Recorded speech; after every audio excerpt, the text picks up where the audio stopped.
எல்லாருக்கும் வணக்கம். ஸோ இந்த வீடியோவில் எதை பற்றி பார்த்தீங்கன்னா கூலி திரைப்படத்தின் திரையம்சம் பார்க்க போகிறோம். ஸோ படம் எந்த மாதிரி எக்ஸ்பீரியன்ஸ் அதை பற்றி வீடியோ ஷேர் பண்ண போகிறாங்க. ஃபர்ஸ்ட் வீடியோக்குள்ள போகலாம். ஃபர்ஸ்ட் ஆஃப் ஆல் லோகேஷ் பண்ணல கொஞ்சம் ஹைப் அதிகமாக இருக்கும். ஸோ அவர் எடுத்து இது வரைக்கும் பார்த்தீங்கன்னா எல்லா படமும் எக்ஸ்பிரேஷன் அதிகமாக இருந்துச்சு. ஸோ அதே மாதிரி பார்த்தீங்கன்னா லாஸ்ட் லியோ படம் பார்த்தீங்கன்னா கொஞ்சம் மிக்ஸ்டு ரிவ்யூ இருந்தாலும் பார்த்து கலெக்ஷன் ரிவ்யூ அந்த படம் பார்த்தீங்கன்னா ஒரு கமர்ஷியல் படம்னு சொல்லலாம். ஸோ அதுக்கப்புறம் பார்த்தீங்கன்னா சூப்பர் ஸ்டார் வச்சு படம் எடுக்க ஒரு வாய்ப்பு கிடச்சிச்சு.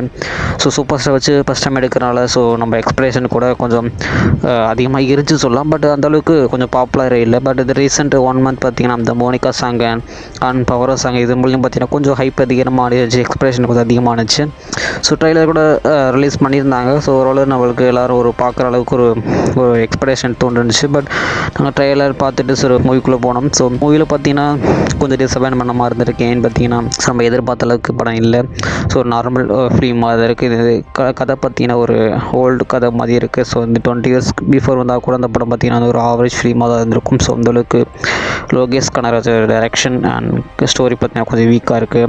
ஸோ மற்றபடி சூப்பர் ஸ்டார் பார்த்தீங்கன்னா ஒரு நல்லா ஆக்ட் பண்ணியிருக்காரு. ஸோ அந்த படத்தோட ஸ்டோரின்னு பார்த்தீங்கன்னா ஒரு மேன்ஷனில் நடத்திட்டு நம்ம சூப்பர் ஸ்டார். ஸோ அவரோட ஃப்ரெண்டான பார்த்தீங்கன்னா சத்யராஜ் சார் வந்து அங்கே தங்கியிருக்காரு. இடையில பார்த்தீங்கன்னா இறந்துட்டு ஒரு இன்வெஸ்டிகேஷனில் வந்து ஸோ எப்படி இருந்தால் சொல்லி கண்டுபிடிக்கிற ஒரு கதைக்குள்ளே தான் அந்த ஸ்டோரிங்குது. படத்தில் பார்த்தீங்கன்னா வில்லன் கேரக்டரில் நம்ம நாகார்ஜுன சார் ரொம்ப ஸ்டைலிஷாக ரொம்ப நல்லா நடிச்சிருந்தார்.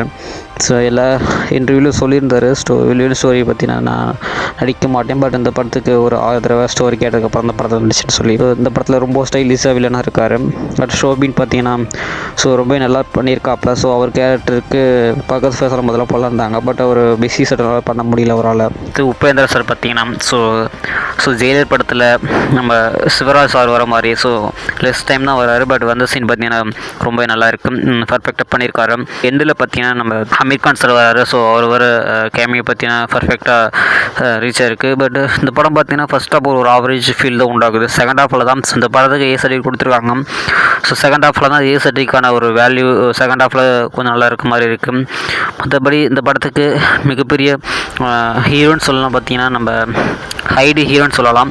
ஏன்னா அந்த படத்துக்கு ஹைடி ஹீரோ பார்த்தீங்கன்னா நம்ம அனிருத் சார் அவரோட பிஜிஎம் மட்டும்தான் அந்த படத்தில் ஹைலைட்டாக செகண்ட் ஹாஃபில் பார்த்தீங்கன்னா ரொம்ப ஹைலைட்டாக இருக்கும். ஸோ அவர் ரொம்ப பிரமாதம் பண்ணியிருக்காப்புல. ஸோ இந்த படம் பார்த்தீங்கன்னா ஒரு ஆவரேஜ் ஃபிலிம் தான் ஃபீலாக உண்டாக்குச்சு. மற்றபடி நிறைய கேரக்டர்ஸ் நிறைய ஆக்டர்ஸ் இந்த படத்தில் நடிச்சிட்டு இருந்தாங்க.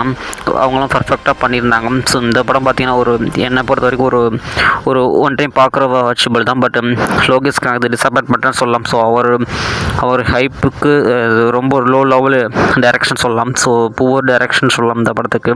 ஸோ இந்த படத்துக்கு நீங்கள் போனீங்களா, படம் எப்படி இருக்குது, கமெண்ட் செக்ஷனில் கமெண்ட் பண்ணுங்கள். மற்றொரு இன்ட்ரெஸ்டிங் வீடியோவில் பார்ப்போம். Thanks for friends.